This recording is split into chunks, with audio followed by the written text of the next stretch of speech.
que és un misteri, no? Que és el de les botigues de mòbils, sí. No? Que fins i tot hi ha carrers que hi ha, no? 18 o 30, 50 dotzenes de botigues de mòbils, totes buides, sense clients.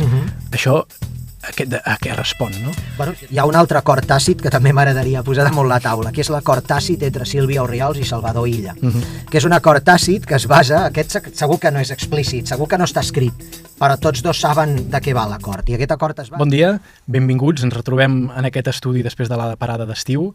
Aquest episodi l'estem gravant abans de la parada, que acaben de sortir algunes enquestes polítiques i tenia moltes ganes de comentar-les doncs, amb en Quim Gunter, que és advocat, analista polític, escrius a la revista Esperit, a l'Europeu també, no? Benvingut. Moltes gràcies i encantat. Agraeixo molt que se'm convidi a un espai com aquest, en el que més doncs, sempre es tracten temes doncs, amb tranquil·litat i amb el temps suficient per poder-ho comentar, o sigui que jo contentíssim de ser aquí. Gràcies per passar per l'estudi i aprofito per demanar-li doncs, als que ens mireu, que ara ja fa un any que aquest canal doncs, camina, doncs, que sempre recordeu que podeu doncs, apretar la campaneta, subscriure's, que això no costa res, i doncs, també compartir i ajudar de les diverses maneres que apareix a la descripció, doncs, que ens podeu donar un cop de mà per poder seguir fent aquest tipus de converses una mica allunyades del que és la bombolla controlada pels mitjans subvencionats, per dir-ho d'alguna manera. Dit això, Quim, tu, alguns articles que has fet molt interessants, has parlat sobretot de model econòmic de país. Tu com a advocat, a més, veus, diguéssim, les entranyes d'aquest model econòmic de país que tenim i les repercussions, les externalitats negatives, no? que tenim i que estem patint i que estan a l'ordre del dia i políticament estan tenint un impacte, no? Sí, a veure, jo sobretot doncs, m'he centrat també bastant en parlar d'aquests aspectes que jo conec millor per la meva feina, que són l'àmbit laboral, en aquest cas doncs, jo com a advocat laboralista, i el que doncs, jo ja fa temps que intento denunciar, tot i que evidentment no sóc l'únic, no? Però bueno, cada vegada vull pensar que som més gent.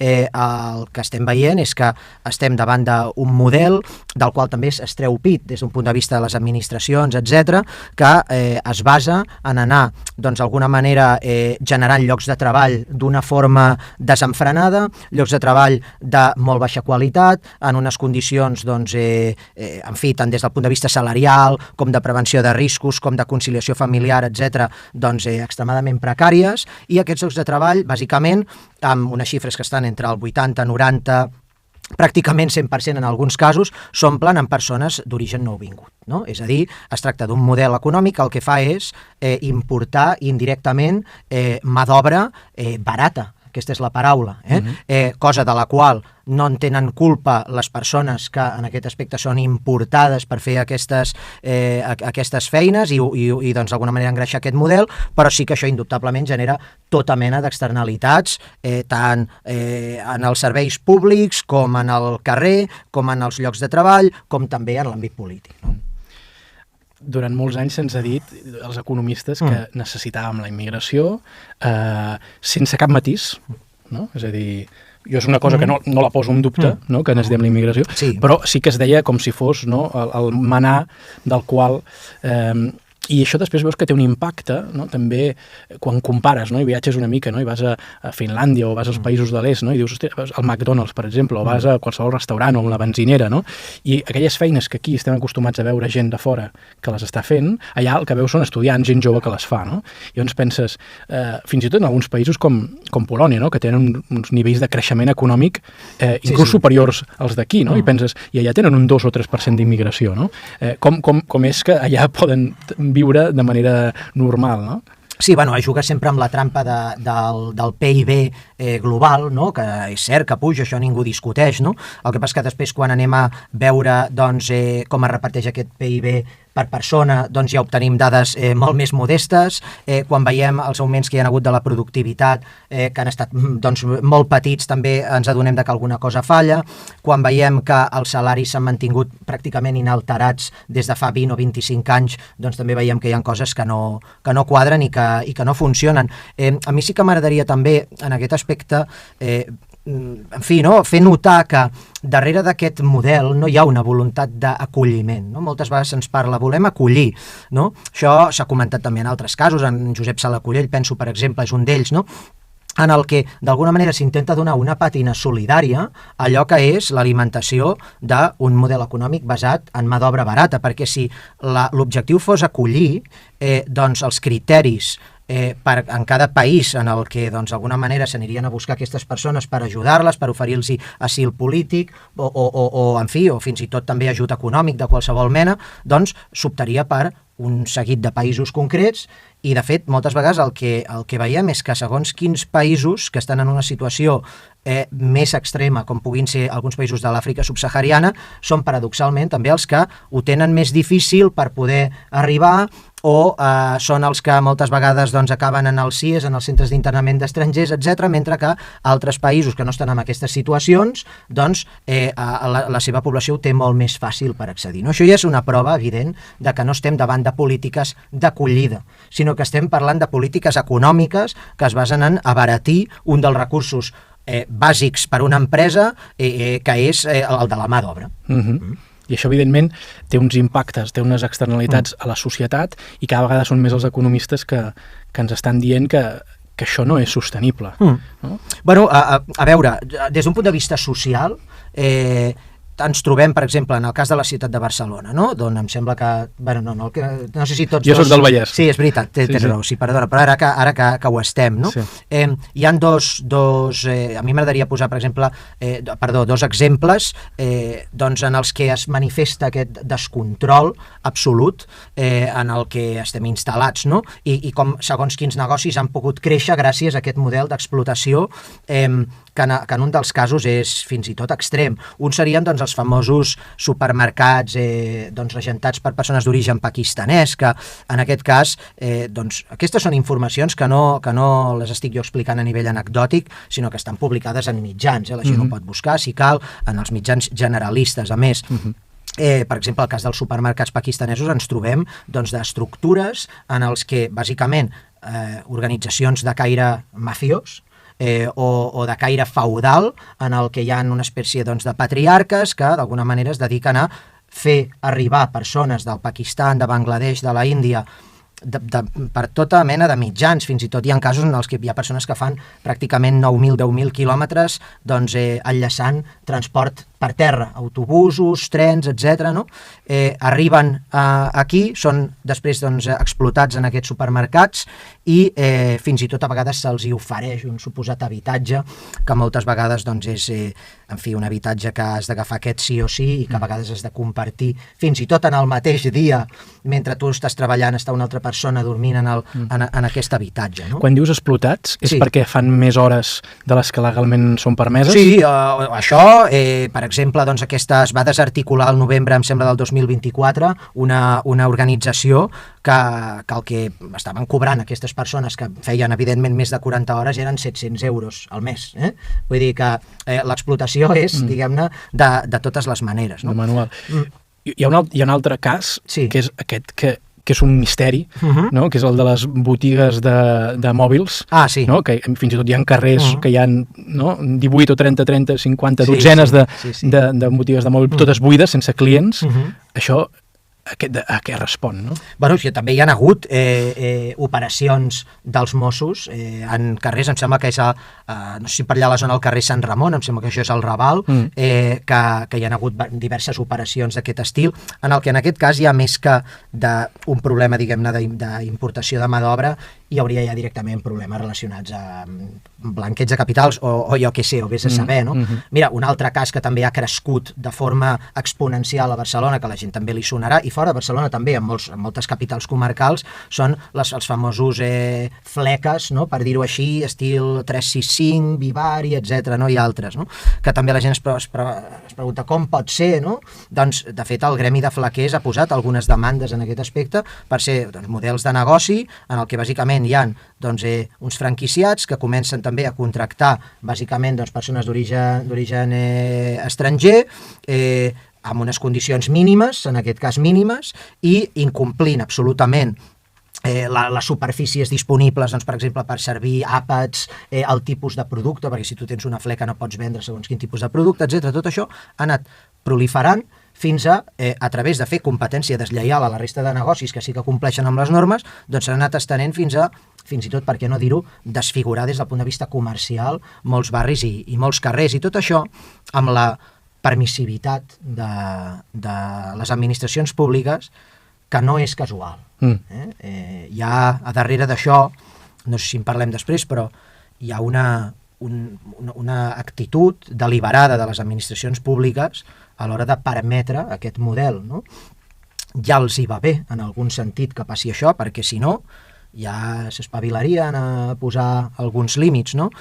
Hem de concloure que en aquest cas el govern de l'estat espanyol doncs té algun acord tàcit o explícit amb algun seguit d'elits empresarials, d'alguns sectors empresarials, i aquest acord explícit o tàcit doncs, es basa en que d'alguna manera s'aplica una política de regulació absoluta de tot això i de fronteres obertes de facto, no de jure, sinó però sí de facto, a canvi, doncs, com deia, doncs, que aquests sectors empresarials puguin gaudir de tota aquella mà d'obra que vulguin amb el preu doncs, menor possible, no? I amb les menors condicions possibles. I això seria una manera de dopar l'economia i el creixement econòmic, les grans, no? Les macroxifres a nivell d'això, no? Que puguin comparar i dir, no, és que França va més malament que Espanya, per dir alguna cosa, no?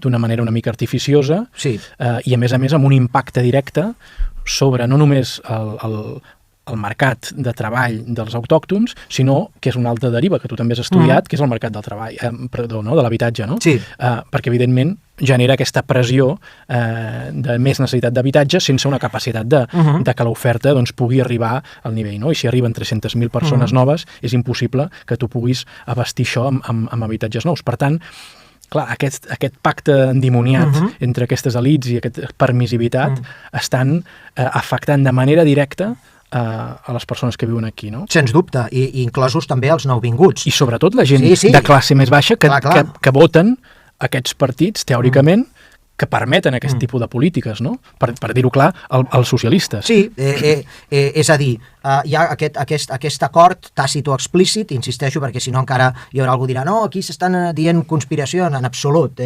Un acord tàcit és simplement una situació que a dues parts els hi va bé i que no fan res per canviar-la. Això tampoc no té res de complex ni requereix de cap conspiració. Bàsicament, com tu molt bé deies... La corrupció ja la fan per altres vies, no cal que la denuncis ara tu sense tenir un jutge. Per això, no? Vull dir que al final és dir, escolta, al govern ja li va bé, com molt bé tu deies, per poder presentar un suposat èxit econòmic. Ara es diuen, tenim 22 milions de persones treballant, aquest és el major nombre de persones que mai han treballat a l'estat espanyol i tal, perfecte. Ja hem vist que això té trampa, ho hem comentat abans, no? I per altra, doncs hi ha aquestes elits empresarials que tenen aquesta mà d'obra disponible. Qui són els perdedors? Doncs, bueno, sembla que tota la resta, no? I sobretot, perdona, la classe mitjana, perquè també aquest topatge econòmic ajuda a pagar les pensions, que és també aquesta gran caixa de Pandora que un dia s'haurà d'obrir i que també és on sustenten bona part dels grans partits dels seus votants. També, no? Clar, evidentment, això segur, no? I com bé deies, amb el tema de l'habitatge, que és una cosa que també a vegades l'hem explicat i és una causa que també per raons polítiques moltes vegades hem debatut sobre aquests temes, no? amb altres doncs, moviments per l'habitatge que fan una crítica doncs, en molts aspectes segurament també doncs, tenen algunes parts encertades, però hi ha aquesta variable que es decideix ometre, que és el fet de que ha augmentat molt més la població que el nombre d'habitatges que s'han construït. De fet, això és una dada indiscutible, és un fet no controvertit aquest, i se'ns insisteix en dir que això no ha tingut impacte en el preu de l'habitatge i en la disponibilitat d'habitatge. Doncs evidentment que ha tingut impacte, que no només ha sigut aquesta importació de mà d'obra de l'estranger a baix cost per ser explotada, sinó també ho hem de dir, també en algunes zones doncs, aquest increment de preu l'ha provocat també l'arribada de persones de fora, als quals també, a través d'aquests acords tàcits, perquè també li va bé a l'Estat, se'ls hi ha posat també catifa vermella doncs, per tal de que es poguessin adquirir doncs, habitatges de luxe i colonitzar doncs, també certs barris. No? Això també ho sabem que és així. I després hi ha el tema dels serveis públics. Hi ha alguns alcaldes, no? Cada vegada més, que diuen estem saturats en el nostre municipi, els nostres serveis públics les nostres prestacions socials, perquè tota aquesta població nouvinguda que arriba, com que perceben aquests salaris tan baixos i aquestes condicions d'explotació, no són independents des d'un punt de vista financer, sinó que necessiten el suport de les administracions públiques, no? Per tant, aquestes persones, evidentment, són molt demandants dels serveis públics i per una banda, el que s'està fent és allò que aquestes empreses que estan explotant aquests treballadors s'estalvien és el que està posant l'administració pública per suplir en forma de tota mena de prestacions socials, des de l'escola fins a l'habitatge, fins a qualsevol altra ajuda directa que hi pugui haver o indirecta, i per l'altra banda ens trobem que aquests serveis públics es queden saturats amb la problemàtica que això genera també en la població autòctona, que diu, home, què està passant aquí, no? Els nostres serveis ja no són els que eren abans. El mateix amb l'habitatge. Són problemes que es retroalimenten fruit d'aquest model de sobresaturació en el que estem instal·lats. Aquesta Catalunya dels 10 milions que també ara ja ens volen insistir. Que és un concepte que van repetint com a globus sonda perquè qualli, perquè d'alguna manera s'accepti socialment que és inevitable i que és absolutament antidemocràtic perquè ningú l'ha demanat, ningú l'ha votat, i menys veient les implicacions que té, que ja no només són en el mercat de l'habitatge o en el mercat de treball, sinó en la pròpia infraestructura del servei públic que està col·lapsant. Sí. Carreteres, trens, per descomptat ho veiem sempre, hospitals. Per tant, si els ajuntaments, perquè a vegades no hi ha competències, a Catalunya no hi ha competències per regular la immigració. Per molt que Junts hagi pactat un d'aquests pactes que mai es compliran. Al final, des dels ajuntaments, si tallessin tot aquest seguit d'ajudes i no ho fes un ajuntament, sinó que ho fessin tots els ajuntaments, això també faria que la gent és a dir, que les empreses hagin d'assumir un cost més alt. Sí, a veure, evidentment, o sigui, aquest és un tema que és complicat, el tema de retallar les ajudes. A veure, jo el que penso, en primer lloc, és que una variable que cal introduir amb les prestacions socials és la variable de l'arrelament. Això ja per exemple, ha sortit el tema de l'Ajuntament de Sant Cugat, que en feia bandera, que deien, escolta, per poder accedir a un habitatge de protecció oficial, un habitatge públic, cal acreditar un mínim de 10 anys d'empadronament en el municipi. O sigui, aquest tipus de mesures que afavoreixin l'arrelament, per mi això, fonamental. Més enllà de parlar de retallades explícites de serveis, el que sí que cal és establir una prioritat i prioritzar la gent que porten més temps arrelats i no pas que la gent que porta més arrelada es quedi fora de X servei i que porten, no sé, 10-15 anys vivint en un municipi i que en canvi una persona que acaba d'arribar, inclús sigui de l'origen que sigui, li pugui passar per davant. Jo crec que això és fonamental. Això és evident. És evident, però a vegades hi ha molts llocs que ens diuen que no, que això es cataloga de xenòfob, aquestes afirmacions i tal. És surrealista, quan el consens i el sentit comú de la majoria de la població va en aquesta direcció. Després també hi ha un altre tema que justament ho dic arran de les declaracions també de l'alcalde d'Olot, que parlava d'aquesta situació de saturació, o a Vic també s'ha vist, que és que també és cert que si certes empreses d'aquestes zones que estan mal anomenades, no sé si el periòdico, no sé qui ho va batejar com el cinturó del fuet, és a dir, les zones on hi ha bàsicament indústria porcina, indústria agroalimentària relacionada amb el tema porcí, si també aquestes empreses creixen sense límits, ara mateix Catalunya en indústria porcina, en fi, és una indústria absolutament sobredimensionada, continuen demandant aquesta mà d'obra i després derivant les externalitats en els municipis, també des dels municipis s'haurà de posar algun tipus de límit amb aquestes empreses que estan fent, que estan generant aquesta problemàtica, perquè si continuen contractant però retallem els serveis públics, igual després tindrem un problema, potser s'hauria de limitar alguns serveis, però a la vegada també limitar aquestes empreses que estan fent aquestes contractacions.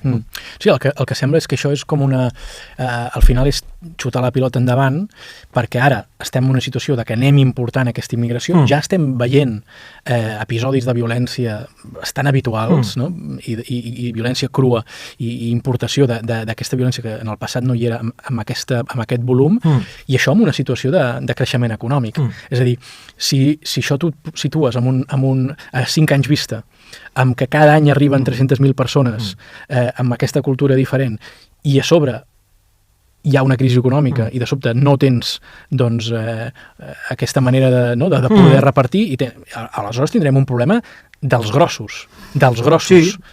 Sí, hi ha una... Perdona, que no sé... No, que vull dir que els ajuntaments, la capacitat que poden tenir per apretar les empreses, si això és una cosa que hauria de venir... No, Sí, està clar, no? Hi ha un punt de gran irresponsabilitat darrere d'aquest discurs també de la Catalunya dels 10 milions, per utilitzar aquest eslògan, d'alguna manera desoint enormes riscos com el que tu ara apuntaves, no? De les tensions socials que això poden provocar, com per exemple ha passat a la vila de Piera, no? A l'Anoia, que hi ha hagut ara aquestes problemàtiques, no? I, en fi, vaja, negligir aquestes tensions que es poden provocar i apostar per, doncs, d'alguna manera, la desregulació absoluta i que aquí vingui qui vulgui, marxi qui vulgui en qualsevol moment, sense que els serveis públics puguin, doncs, en fi, no fer una integració efectiva de la gent, no? Tenim aquesta problemàtica de que ens arribaven 300.000 persones aquests darrers anys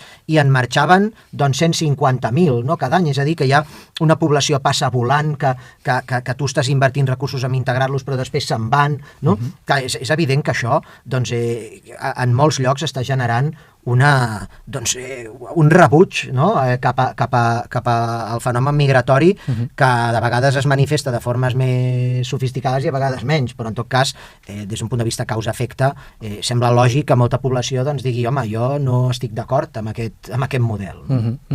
I el que veiem és que, diguéssim que a la presidència de la Generalitat hi tenim un partit socialista que, lluny de mirar de combatre això, també tenint en compte que si teòricament els votants socialistes són la gent que té menys poder adquisitiu, teòricament, no?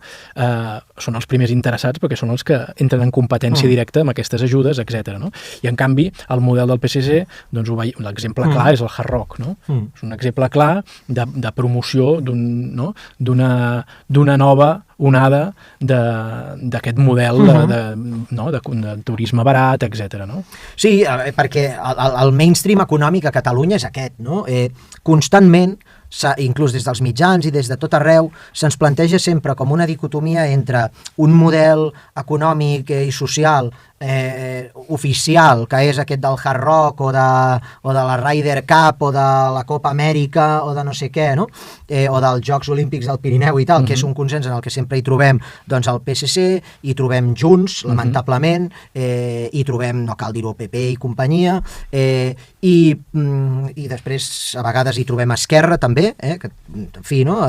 I si no és prou contundent en certes ocasions, i després, i si no, l'oposició es planteja com una espècie de minoria radical i tal, no? Quan en realitat doncs, el que moltes persones estem defensant i que ho defensen persones, des de persones que van amb samarreta fins a persones que van amb traje i corbata, el que diuen és, no, volem un model de qualitat, un model de benestar, un model en el que es creïn llocs de treball de qualitat i llocs de treball per la gent que hem format aquí, perquè tenim unes escoles i tenim una FP i tenim unes universitats amb els que estem invertint diners i el que volem és que aquestes persones puguin treballar amb feines de qualitat aquí, no pas crear llocs de treball de baixa qualitat per persones que moltes encara ni tan sols han arribat, ni tan sols estem creant llocs de feina per persones que ni tan sols han arribat encara, no?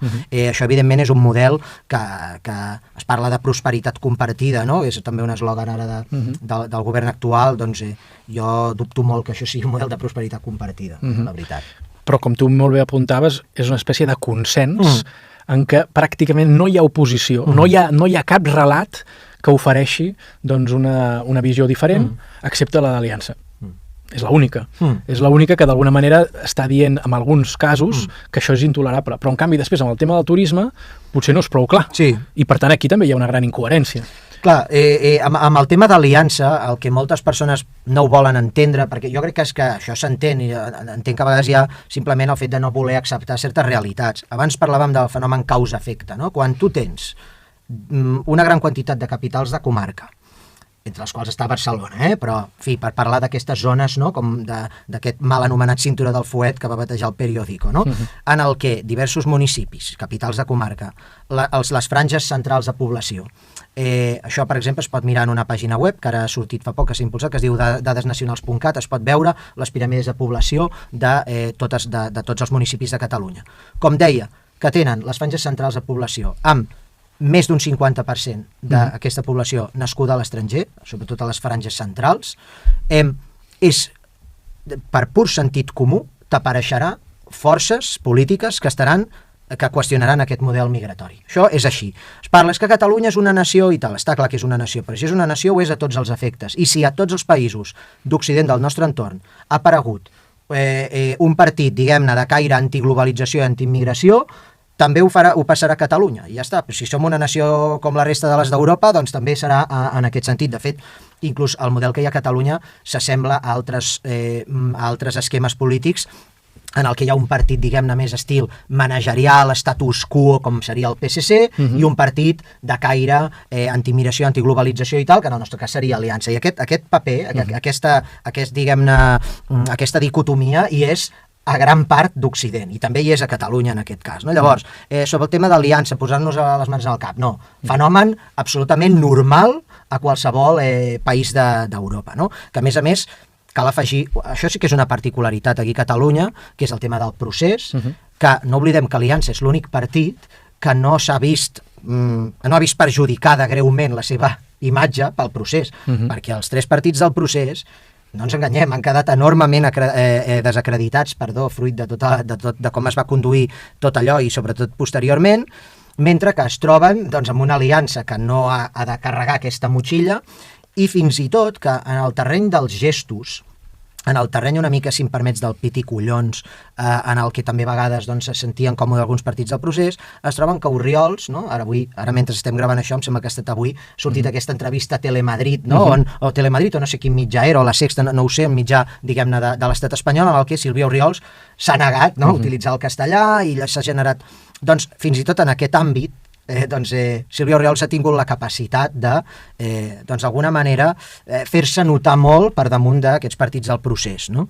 Per tant, és lògic i natural, per una qüestió de causa-efecte, això ja són valoracions més enllà de la posició personal de cadascú. És a dir, és una reflexió, entenc, honesta, que podria fer qualsevol persona, de fer 2 més 2 és 4, de que amb aquest estat de les coses és lògic que Aliança sigui un partit que hagi avançat en tants àmbits, no? I sobre el tema del cinturó del fuet, si m'estic ja allargant, ja m'ho dius, ja em frenes. Digues.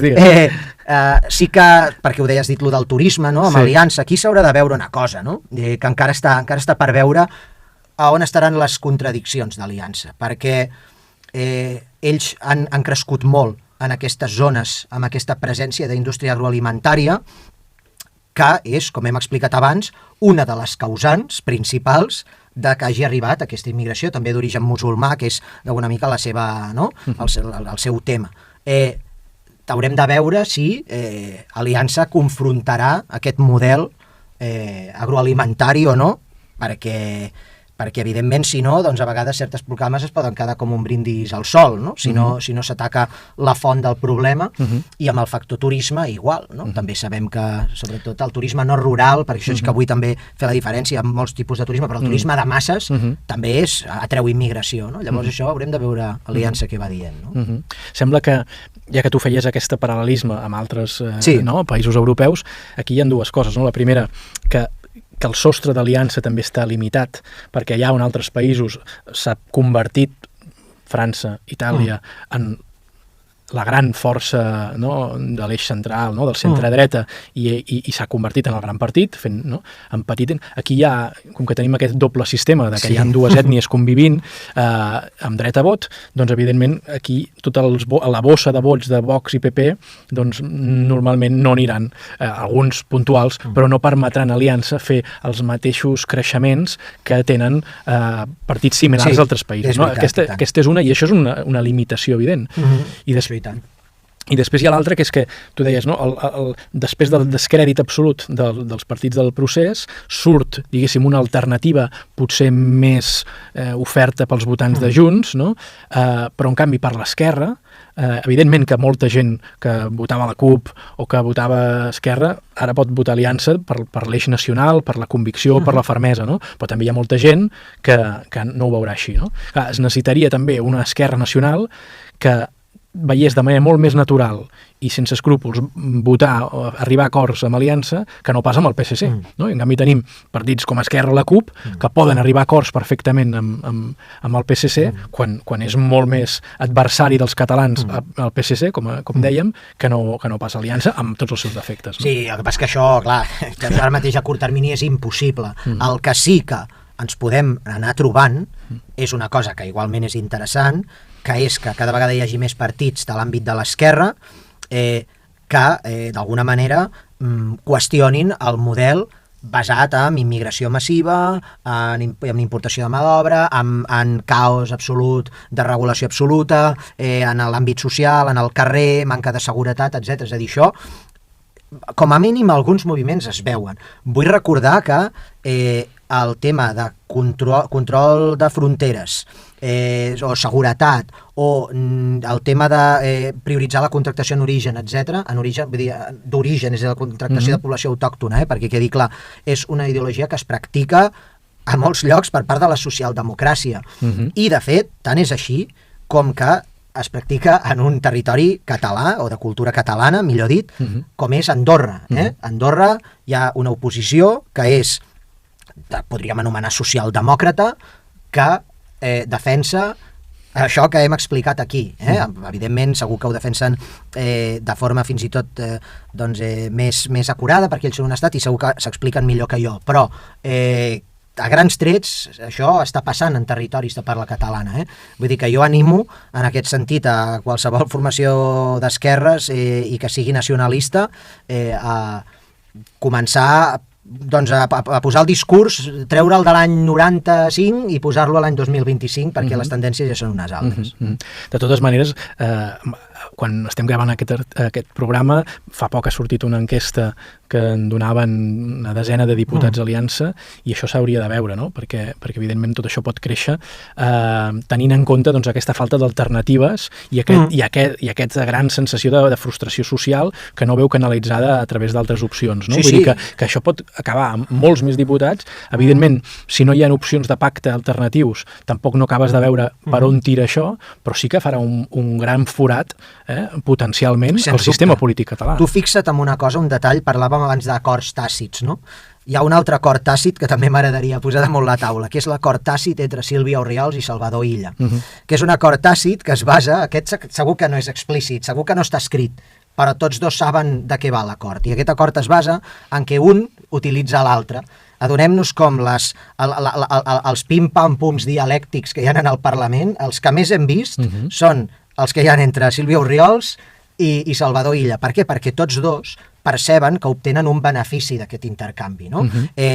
Per exemple, el perfil de Salvador Illa freqüentment a les xarxes posa els intercanvis, les respostes que ell li dona, després Sílvia Orriols posa els seus o fins i tot li contesta a vegades a través de Twitter, etc. No? Per tant, és evident que els dos protagonistes ara mateix de la política catalana són aquests dos actors, són el PSC i són Aliança, com és el meu punt de vista, i per tant aquestes enquestes que apunten un creixement d'Aliança no fa pinta de que vagin equivocades. Si seran 10 o 12, això ja ho deixem als experts en demoscòpia, però en termes de tendències sembla bastant clar que l'únic partit que creix de l'àmbit independentista, l'únic partit que va creixent és Aliança. Els altres, res ens ho fa pensar. No?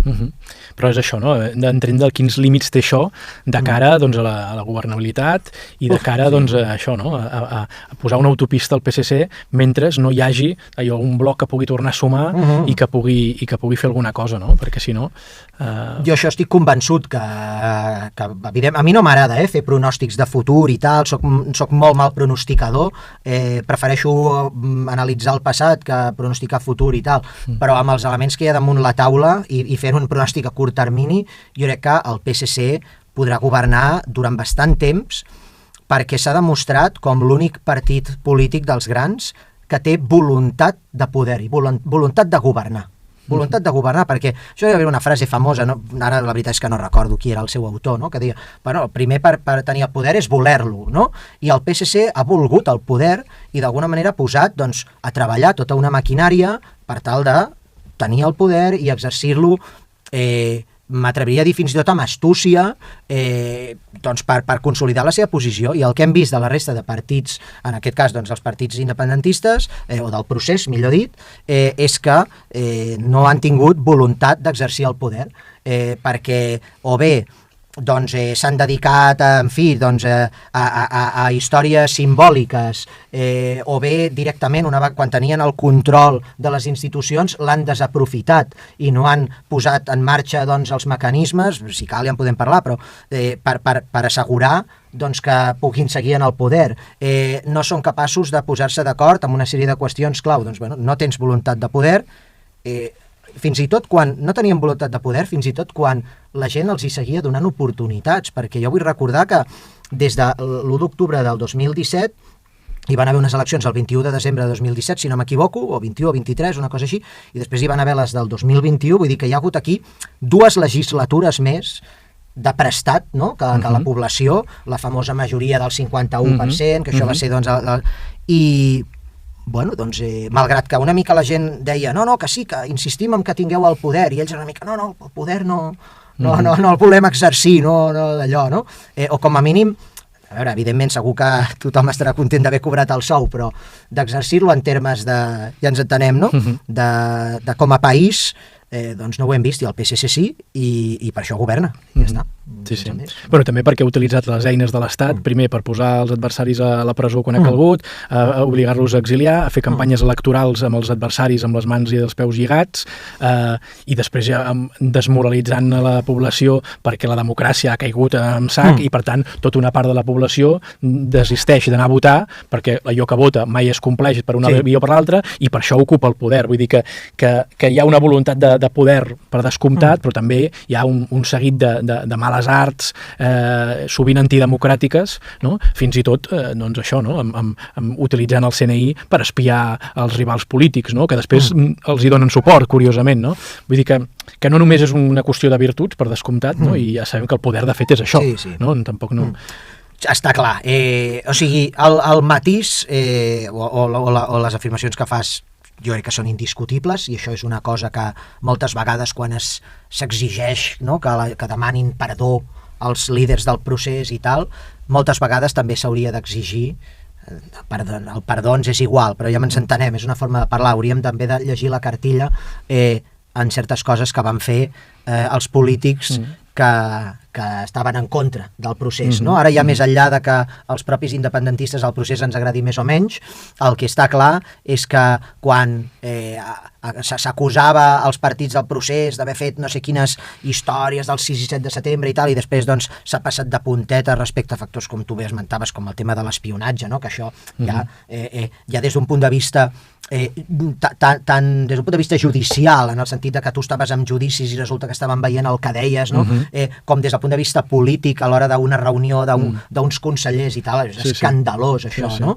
Jo per això els polítics del procés jo no els hi demano un perdó, jo els demano que deixin de col·laborar. És que deixeu de col·laborar amb l'adversari, és a dir, o com a mínim poseu-li molt més difícil, però és que clar, és el que tu deies, no? Han deixat que... I jo fins i tot, no? Clar, veig alguns personatges fent alguns paperots, no? El Rui, no? Doncs allò, no? Amb l'espadaler, etc. No, clar, arriba un punt que dius, això desespera, no? I no m'estranya que les actituds més fermes com les d'Aliança estiguin també generant una reacció i uns canvis d'actituds i que la gent estigui despertant una mica, no? Perquè això també obre la porta a altres tipus de moviments també doncs d'això, no? Que han canviat l'actitud i la determinació en l'autodefensa, no? I en podem parlar, si vols, també sobre moviments com els de Cassandra i trec el tema perquè tu mateix, com a advocat a X, doncs has publicat doncs també en aquest sentit algun tipus d'actuació, no? Ens l'expliques si vols, no? De dir, escolta, ens hem de començar a defensar per altres vies, també, no només la política. Mira, et comento abans una altra qüestió sobre això que deies, de lo del PSC, i després ho enllacem amb aquest tema que em comentaves, no? A veure, cal també assumir una cosa, i això ja sé que potser no serà molt popular el que diré ara, però bueno, per això estem, per tenir també una conversa o un debat amable, no? I a més amb aquest espai fantàstic que s'agraeix sincerament, no? El PSC es volia, o el govern del PSC, com a mínim el que hem vist fins ara, se'l volia caricaturitzar com una mena de Ciudadanos, no?, que agafés el poder a Catalunya, i el que ens hem adonat és que per una sèrie de dinàmiques que tampoc ara no cal que hi aprofundim, ha acabat sent una espècie pràcticament més d'Unió Democràtica que del PSC, no? És a dir, ha agafat alguns punts, podríem dir formalment catalanistes. Jo vull recordar, no?, que Salvador Illa, doncs, el seu discurs inaugural i també pel Pacte Nacional, deia: Catalunya és una nació, la llengua catalana és la columna vertebral de la nació catalana, etc. No? Hi ha una sèrie de conductes que d'alguna manera no han posat les coses tan fàcils amb aquells que d'alguna manera volien tenir fàcil la campanya contra el PSC, i ells, com per això deia que ho han fet astuts, ho han fet bé, i ells doncs d'alguna manera presenten, han assumit o han decidit retornar amb alguns consensos del catalanisme com a mínim superficials, no? A partir d'aquí jo sí que penso que amb el PSC cal... evidentment que cal una confrontació, però cal combinar la confrontació també amb un diàleg exigent. I vaig a posar dos exemples. El primer és, per exemple, amb el tema de la Bressola, no? El que està clar és que si nosaltres adoptem una conducta només de bueno, fora el PSC, independència, tal, no sé què, no? Però no fem pressió perquè els diners que es van donar de la Conselleria de Política Lingüística anessin a la Bressola, passen 8 anys i ens plantem a Perpinyà i ens trobem que ens diuen: no, miri, fa 8 anys que aquí ja no s'ensenya català. Per què? Perquè no han arribat diners de la Generalitat, no? Per posar un exemple. O la pressió que es va fer quan es va substituir el director de l'oficina de Perpinyà, el senyor Christopher Persson, per l'Albert Piñeira, no?, que és la persona que hi ha ara, que era l'exalcalde de Puigcerdà. Allà es va fer una pressió forta, no?, un diàleg d'aquests que dic de confrontació i d'exigència per tal de que se substituís. I la realitat és que hi havia uns alcaldes nord-catalans que ens estaven demanant, que ens deien: amb aquest senyor no podem fer res, necessitem una altra persona.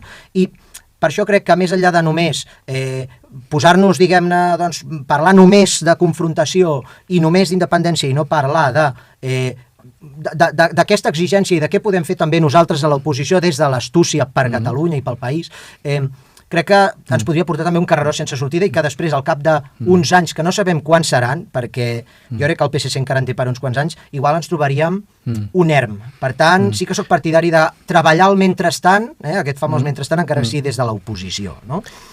Totalment d'acord amb això que tu dius, recordant, però, que si aquest senyor és president és pels vots d'Esquerra Republicana, A veure, sí i no. Primer, per generar unes eleccions anticipades, això per no voler governar, sí, per acabar donant-li el govern igualment a l'adversari, i alhora després donant-li un cop passades les eleccions. Vull dir que aquesta exigència també hi ha un punt com de dir només faltaria. Sí, és a dir, jo no estic ara ja parlant dels partits, sinó de la gent, és a dir, entesos. Jo parlo més dels actors socials, i la força que dèiem de Twitter, no? Sí. Jo entenc que Plataforma per la Llengua, per posar un exemple, doncs ha de tenir un diàleg exigent amb el PSC. El que jo no estaria d'acord és que no hi parlessin amb el PSC, per exemple, no? El PSC governa gràcies a Esquerra Republicana, que això a vegades també ho sento. Sí i no, és a dir, a veure, el PSC governa primer perquè les forces del procés ja no van sumar majoria absoluta, això també ho hem de dir. I segon, també cal dir que el PSC ara mateix és un partit que governa a Lleida, a Reus, va guanyar a Girona, a la Bisbal d'Empordà, a la Seu d'Urgell, evidentment no m'estic referint a tu, però hi ha persones que a vegades que caricaturitzen una mica pensant-se que el PSC encara només el voten a l'Hospitalet i alguns tòpics, i la cosa no va així, és a dir, els resultats són sòlids. I això vol dir que els partits sobiranistes s'han de posar les piles. Jo sempre insisteixo en això, no és un tema de defensar el PSC, jo estic molt lluny dels seus plantejaments, però m'agrada posar en valor que aquest partit és sòlid per tal de que la resta de partits es posin les piles, perquè si no, no hi haurà manera de superar-ho, no? Són els partits que l'han normalitzat. Sí, això segur. Són els partits que han permès que tornés a poder semblar catalanista quan tens de conseller d'Exteriors en Duc, que és un militant antiprocessista, antiindependentista, que fa anys que treballa en contra de qualsevol acció nacionalitzadora, no? Per tant, clar, aquí hi ha la normalització de les relacions que han fet aquests partits, ha permès també això de la mà de l'abstencionisme generalitzat de les altres forces, no? Vull dir que a vegades també és més per incompareixença del rival, no? També, clar, està clar, això és seguríssim, no? La incompareixença ha sigut molt gran, per això que dèiem que s'han desaprofitat 8 anys després del procés en el que els partits sobiranistes haguessin pogut fer les coses diferents, i això s'ha notat molt, no? I aquest abstencionisme n'és la conseqüència. I això, el tema del diàleg exigent, ho enganxem, si et sembla, amb això que em comentaves de una mica aquest moviment, la revolta també dels catalanoparlants, el mantinc el català, no? I tot això, no? Tot això està guai, està en un bon moment, aquest tema. Aquest diàleg exigent, no? També va en la línia, o no diàleg inclús, a vegades pot ser també una confrontació pura i dura, no? Depèn també de cada context. Jo crec que la gent, a poc es va adonant que la situació en la que nosaltres estem doncs pot ser una mica delicada. De treure un article a l'Esperit que va sobre aquest tema, no? Estem en un moment en el que, després d'aquests anys de procés, no hem aconseguit consolidar un marc jurídic sòlid per Catalunya. Evidentment, no un estat, però és que ni tan sols un mínim de protecció. Estatut, res, no? Estem igual o pitjor que estàvem abans, no? A més, ens trobem en una situació, doncs, amb aquest volum tan gran de persones nouvingudes, també algunes de classe alta en els sectors empresarials que també contribueixen a la minorització del català, perquè a través de l'anglès o a través de considerar el català una llengua regional i que, etc., no? O a les universitats o coses d'aquest estil. Estem en un moment en el que la població a Catalunya ja no és com en el 19, que teníem tantes empreses catalanes, sinó que empreses pròpies sí n'hi ha, però són més aviat petites, no? N'hi ha, però vull dir que el gruix de la població catalanoparlant està a la classe mitjana i no és potser com en altres èpoques en què tenia una capacitat brutal de mecenatge i de construcció nacional, no? Tot i que encara hi ha força. Però tot això ens porta, jo crec que tots plegats, a dir és moment de defensar-nos, i no de defensar-nos en un sentit de retirar-nos, sinó de posar un peu a la paret per potser després ja començar a fer passes endavant en aquest sentit. Per exemple, amb el tema del català, no? L'augment que hi ha hagut de denúncies per aquesta discriminació, en el sentit de que jo crec que la gent aquí a Catalunya ha tingut una preocupació quan diuen és que Catalunya és un país racista o coses d'aquest estil, és una cosa que és indignant, perquè jo crec que el poble de Catalunya ha tingut una actitud exemplar a l'hora en termes de tolerància per la gran quantitat de persones que han vingut, no? Però jo crec que sí que hi ha un punt que diu la gent, el que no podem permetre és que a més, doncs se'ns ataqui per qui som o per la nostra llengua, no? Està havent una reacció amb tot això, no? Estan, evidentment, els companys d'Acció Cassandra amb aquesta fantàstica iniciativa, no? Que porten a terme de portar aquests temes a judici, perquè ja més enllà de que hi hagin coses que es puguin guanyar o es puguin perdre, que moltes segur que les guanyaran, perquè ells ho diuen ja, i a més és veritat, que aquests dos senyors, que són en Lluís Gibert i en Josep Rossell, que van passar per aquí, és veritat, que van passar per aquí, ells han guanyat judicis, vull dir que que els avalen també resultats, i tant de bo els segueixin avalant els resultats amb el que estan fent ara, i segur que en alguns casos sí, i si no, i en els casos en els que no, com a mínim doncs ja has ensenyat una mica les dents i has dit, no, escolti, el que no permetrem és que se'ns falti el respecte i que la nostra comunitat nacional sigui tractada com una espècie de minoria a menysprear per part de la resta. Això no hi podem caure. També és veritat que, a més, aquestes coses, si no es paren aviat, cada cop es van fent més grans. Ho estem veient en el País Valencià, o també a les Illes, i evidentment a Catalunya Nord no cal dir-ho, que això ja va passar molt abans. Si tu no comences a marcar límits aviat, l'abús cada vegada es fa més gran. Hem de pensar que, a més, els governs, a nivell de l'estat espanyol, poden canviar. Vull dir, a mi no m'hi veuran beneir del govern actual, però que poden canviar les coses, poden haver-hi involucions democràtiques importants, i jo crec que és important que agafem múscul a l'hora de fer exercici d'autodefensa col·lectiva. I també començar a fer moure, que això és també una línia que intento portar jo, que tinc certa experiència amb el contenciós administratiu, que són bàsicament la jurisdicció que s'encarrega també del tema de tractar amb l'administració i de qüestions de l'administració, de fer moure l'administració catalana perquè defensi també els drets de la població que s'autoidentifica de la gent que s'autoidentifiquen com a catalans o que utilitzen el català. Ja és hora de que també les administracions d'aquí facin feina per aquestes persones, per tots nosaltres, en definitiva, no? Perquè és veritat que sabem que aquestes administracions s'han mogut a l'hora de defensar altres minories, que podem estar-hi més o menys d'acord. Per exemple, sabem que abans parlàvem de Sílvia Orriols, no?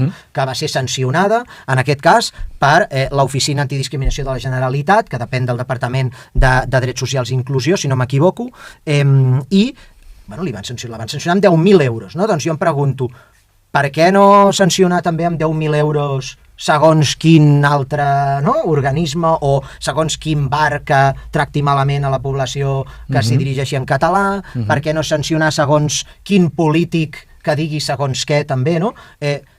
Escolta, posem a treballar l'administració catalana amb tot això, o el síndic de Greuges, no? Com va ser ara el cas també aquí a Barcelona, quan hi va haver aquesta representació, no? El dia de la presentació de l'informe antidiscriminacions, en el que resulta que sortia aquella obra, ja la gent ja ho coneixerà, no? I, vaig presentar aquesta queixa i... Et refereixes a l'obra de les latines aquelles que deia, no? Sí. Vaig presentar aquesta queixa, després es van sumar unes 300 queixes més, no està malament, i s'ha emès una resolució que té en fi, jo crec que hi ha alguns temes que s'haurien de matisar, no estic al 100% d'acord amb la resolució, però que li ha donat un toc d'atenció a l'Ajuntament i li ha dit, aquest no és el camí, no heu de permetre i teniu una culpa invigilando o ineligendo, no? Són aquests termes en llatí, no? Que culpa en quant a la vigilància i l'elecció d'aquestes persones per fer aquells esquetxos absolutament insultants i estigmatitzadors i estereotípics cap a la població catalana parlant, que en cap cas es mereix. No? Sí, que a més ja aquí podríem entrar en un altre forat, que és com pot ser que hi hagi gent que rep subvencions per entitats d'aquestes desconegudes per poder-se dedicar a fer teatre dolent en lloc d'estar treballant, no? Per a sobre insultar la gent que amb els seus impostos paga per aquestes subvencions, que a més són subvencions que són estratosfèriques, no? 150.000 euros, no? Per una entitat que no sap ni Déu qui fa exactament què, no? Això evidentment són guinguetes que s'han de tancar, no? Mare meva, però aquest tema està absolutament també fora de control, és que són tantes coses també que ens hauríem de posar, però tot aquest tema de com es distribueixen aquests calés i aquestes subvencions i tal, sense fiscalització de cap mena, d'on van a parar, evidentment també això opera com a forma de clientelisme. És clientelisme pur i dur, i en això els comuns són els mestres absoluts en fer això, que és pur peronisme portat a dir. Després deien que Laura Borràs no sé què, que tal, no? I després anaves veient que hi havia altres formes, jo m'agrada dir com a mínim de corrupció moral, i més ho dic així de clar, perquè corrupció com a tipus penal ja seria una altra qüestió, no perquè s'hauria de veure, però en tot cas això no ho puc afirmar, però corrupció moral, segur això d'utilitzar les entitats per tal de enviar-los calés amb els amics, assegurar-nos el seu suport i tot això embolcallar-ho amb una pretesa acció social. Això és el que segurament és més indignant de tot allò, de dir, sí, jo estic enviant calés via subvencions a amics meus per assegurar-me el seu suport, assegurar-me el que sigui, però és que això és una entitat que tal, no sé què, no? Evidentment, amb tot el respecte per totes les entitats que estan fent la feina ben feta, que en són moltes, però també sabem perfectament que n'hi ha altres amb conductes més que sospitoses i això s'ha de denunciar i s'ha de dir clar, i evidentment que els comuns han estat grans, abanderats d'aquestes praxis. Quim, gràcies per passar per l'estudi. Per acabar, i tornant al tema aquest de l'acció d'autodefensa jurídica i tal, no? Esteu fent molt bona feina. Jo crec que molta gent durant el procés va donar molts quartos a les entitats sobiranistes, després el Consell per la República, tot un seguit d'entitats que s'han demostrat que no han ajudat en res a avançar, al contrari, que han suposat una espècie de suport per continuar legitimant uns partits que, com tu deies, van seguir rebent un cert suport. ara potser és hora de que aquests diners vagin a aquest tipus de moviments. Sí, o sigui, de fet, que això també ho estem parlant, algunes persones, però bueno, ja se'n parlarà quan sigui el moment, perquè tampoc no vull avançar segons què, però una de les línies que també s'estan treballant és amb el tema del GOI, que és aquest famós grup objectivament identificable, no? que la jurisprudència europea va establir, doncs ens va demanar d'alguna manera, no és que ens ho demanés, però ens va instar, no?, a que diguéssim, escolti, si vostès són realment un grup objectivament identificable, que seríem potser els catalans, s'hauria de veure, s'hauria de delimitar, demostrin-ho, no? Demostrin-nos que vostès són un grup que el podem delimitar i que és cert que estan patint col·lectivament injustícies de tota mena, tant jurídiques com econòmiques com polítiques, etc. No? Doncs tot aquest tema, sincerament, sí, amb tota la modèstia del món, sí que m'agradaria cridar a que la gent comenci a posar recursos amb això, a que posem esforços, hem de posar tota la carn a la graella amb aquest tema, perquè ho podem fer, hi ha múscul, o sigui, això sí que també vull que quedi clar, que a vegades hi ha molts missatges derrotistes i tal. Som encara molta gent, tenim un moviment associatiu fort, tots junts podem moure diners, tenim gent amb capacitats per fer coses, en fi, moure's en els àmbits jurídics amb molta eficàcia, doncs fem-ho a l'hora de bastir una contenció jurídica contra qualsevol agressió cap a Catalunya com a nació i els seus ciutadans, i que a més tot això és un capital que després podem fer-lo servir per tornar a construir coses interessants. Totalment d'acord, i crec que sovint s'ha acusat els catalans de ser antipàtics, no? I com tu ben deies, és tot el contrari, no? Pues potser toca tornar-s'hi una mica i fer-li la vida impossible, absolutament impossible, a qualsevol que pretengui venir aquí i a sobre, doncs, en lloc d'integrar-se i d'agrair-ho, doncs, faltar-nos al respecte. No? Hem d'anar per feina, això està clar. Quim, gràcies per passar per l'estudi. Moltes gràcies. Fins la propera. Que vagi molt bé, molt amable.